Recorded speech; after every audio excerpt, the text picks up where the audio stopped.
And this brings me to another issue. Out of the 50 million labor force natin, 80% sa kayo sa isang pagsusuri namin, 80% ay informal. So hindi lamang po ito yung mga contractuals. Kasama ko dito yung mga nagtatrabaho sa loob ng bahay, home-based workers, o kaya mga repair sa loob ng bahay. Dumarami, by the way, ang home-based workers. Bakit? Nauso rin po sa BPO, yung work from home. And that's already home.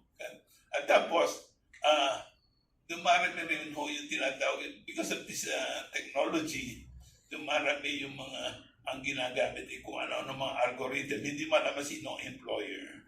Pero ang pinakamarami po ay yung mga walang katiyakan sa trabaho at katiyakan sa livelihood.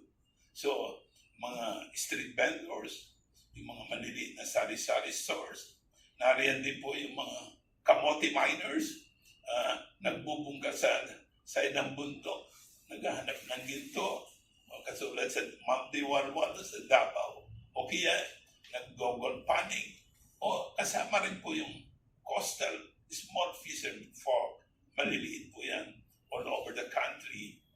That you know, na 60% of the Philippine population live in coastal areas, karamihan po dyan mga mangisda na maliliit. Nagre-reklamo na wala na silang mahuli sa baybay dagat.